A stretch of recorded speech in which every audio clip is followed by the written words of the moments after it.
The Lost Golden City of Aten, Egypt's perfectly preserved metropolis intro for centuries. Archaeologists scoured the desert landscapes of Egypt, meticulously uncovering tombs, temples, and pyramids. But the dream of every Egyptologist remained elusive, a complete, untouched, ancient Egyptian city, a true Pompeii of Egypt, where the rhythm of daily life was suddenly frozen in time. In 2021, that dream became a breathtaking reality. Hidden beneath the sands for over 3 millennia, a colossal, perfectly preserved metropolis emerged near Luxor, astonishing the world. This is the Lost Golden City of Aten, the largest ancient city ever discovered in Egypt, a vibrant urban center providing an unprecedented snapshot of life during the reign of one of Egypt's most powerful pharaohs, who lived in its sun-baked houses. What secrets do its bakeries, workshops, and administrative buildings reveal about a pivotal era? Join AdventureHidden as we journey to the shifting sands where history was suddenly brought to light, exploring the incredible details of Aten, Egypt's perfectly preserved metropolis, and the silent stories it now tells. Chapter 1: An unprecedented discovery. The Golden City emerges.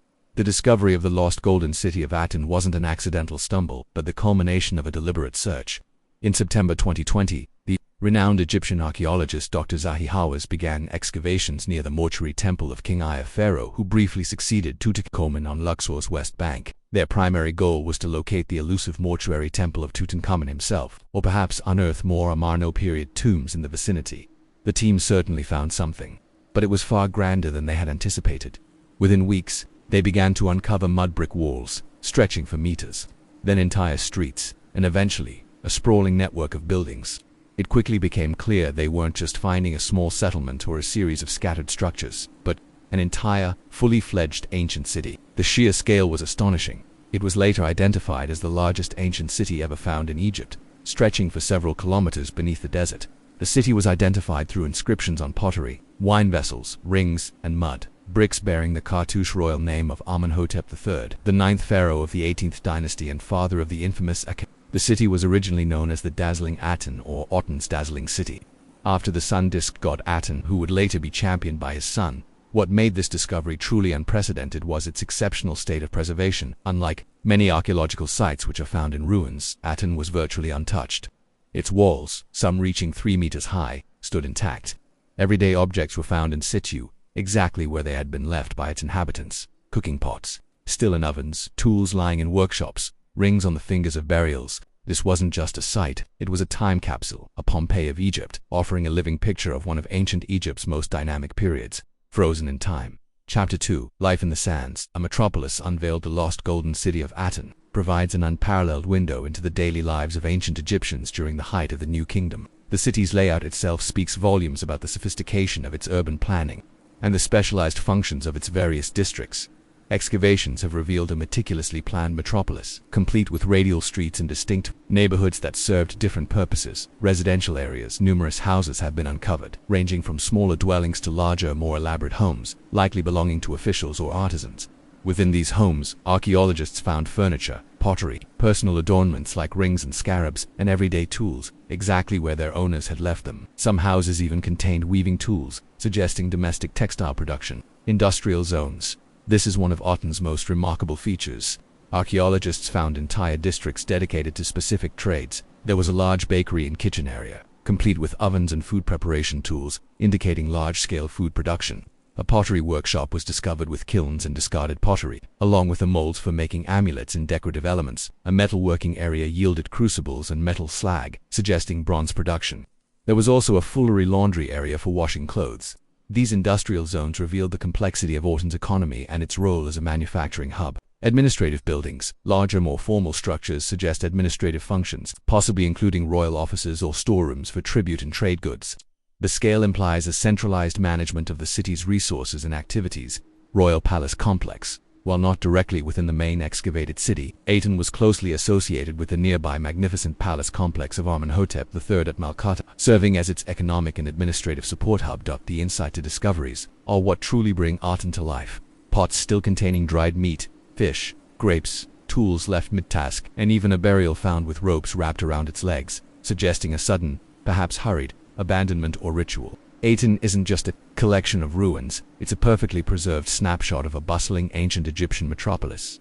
Chapter 3: Akhenaten's Shadow. The Amarna period connection. The lost golden city of Aten flourished under the reign of Pharaoh Amenhotep III circa 1390 a 1353 BC, one of Egypt's wealthiest and most powerful rulers. Aten served as a royal administrative and industrial center, providing essential goods and services for the nearby palace of Malkata and the surrounding temples. Inscriptions confirm it was Amenhotep III's largest administrative and industrial settlement on the west bank of Luxor. However, a dramatic shift occurred with the ascension of his son Amenhotep IV, who famously changed his name to Akhenaten and launched a radical religious revolution. Akhenaten sought to abolish the traditional polytheistic worship of numerous gods, especially the powerful god Amen, in favor of a sole deity, the Aten, the sun disk. To cement this profound religious and political break, Akhenaten famously abandoned the ancient capital of Thebes and built an entirely new capital city from scratch, much further north, known as Akhenaten modern Amarna. During Akhenaten's reign, the golden city of Aten would have seen a significant decline in its status and population as the royal court, priests, and artisans moved to the new capital at Amarna. While it likely wasn't completely abandoned, its primary purpose and vibrancy were undoubtedly diminished.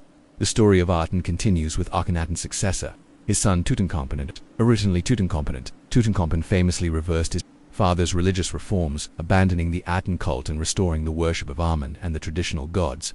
He returned the capital to Thebes, initiating a period of restoration. It is believed that parts of Aten may have been briefly reoccupied or repurposed during Tutankhamun's early reign as he worked to rebuild the old order. Evidence suggests some activity and even new constructions during this time. However, eventually, the city was abandoned again, possibly due to changing administrative needs or the shifting political landscape, and ultimately reclaimed by the desert sands, preserving it for millennia. Aten therefore stands as a tangible link between these pivotal reigns, bearing witness to both the height of Amenhotep III's power and the tumultuous religious revolution that followed. Chapter 4. Aten's Secrets, Messages from a Buried World.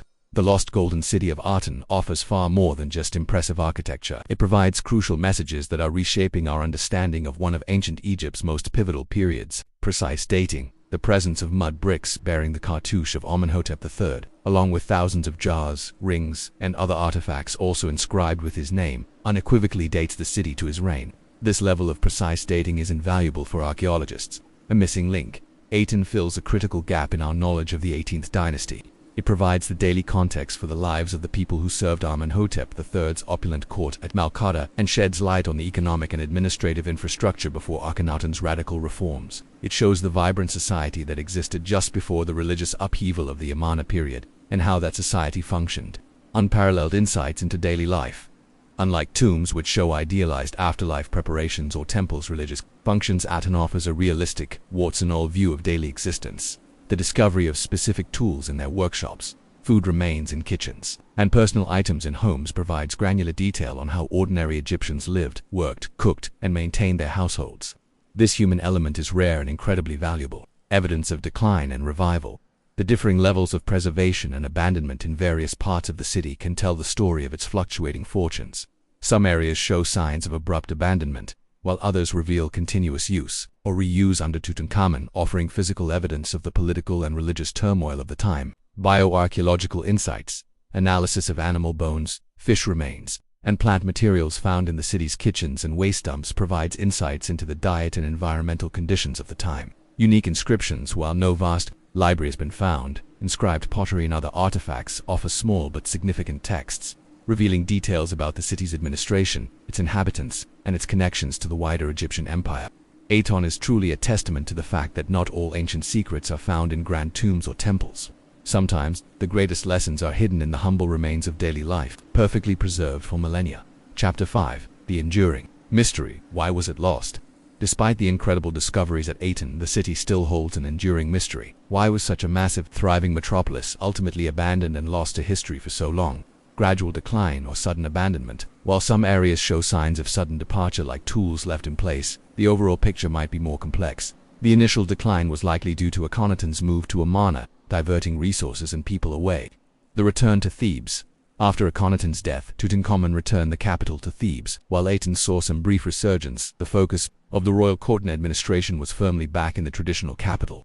It's plausible that as Thebes revived, Aten's strategic importance as a supply hub for the now abandoned Malkata palace diminished. Burial by nature. The primary reason for its perfect preservation and lost status was the encroaching desert sand. Over millennia, The relentless winds and shifting dunes gradually covered the city, acting as a natural blanket that protected its structures and artifacts from erosion, looting, and decomposition. This natural burial was both its demise and its ultimate salvation for archaeologists. Lack of later major occupation. Unlike some sites that were continuously built upon by later civilizations, Aten appears to have been largely left untouched after its abandonment, allowing the sand to fully reclaim it. Future discoveries. Only a portion of the vast city has been uncovered. The remaining unexplored areas hold the promise of further buildings, more artifacts, and perhaps even more definitive clues about the city's final days. What else lies hidden beneath the golden sands? Will archaeologists find evidence of a final, dramatic event, or merely a slow, quiet fading away? Aten's rediscovery is a monumental achievement in Egyptian archaeology, a perfectly preserved metropolis that offers an unprecedented snapshot of ancient Egyptian life. Its unique state of preservation and the insights it provides into a critical period of Egyptian history ensure its place as one of the most significant archaeological finds of the 21st century. Outro from the silent, golden sands of Luxor, a forgotten world has emerged. The lost golden city of Aten stands as a breathtaking testament to the vibrancy of ancient Egyptian life, frozen in time for over 3 millennia. Its perfectly preserved streets, bustling workshops, and humble homes offer an unprecedented glimpse into the everyday existence of a civilization we thought we knew. This remarkable discovery not only fills crucial gaps in our understanding of Pharaoh Amenhotep III and the tumultuous Amarna period, but also reminds us that history is not just grand temples and tombs. It's the pots in a kitchen, the tools on a workbench, and the lives of ordinary people who built an extraordinary empire. The lost golden city of Aten is a truly singular archaeological marvel, a Pompeii of Egypt that continues to unveil its golden secrets, echoing the timeless rhythm of an ancient metropolis. This has been Adventure Hidden, and we encourage you to continue seeking out the wonders and mysteries that still lie hidden in our world.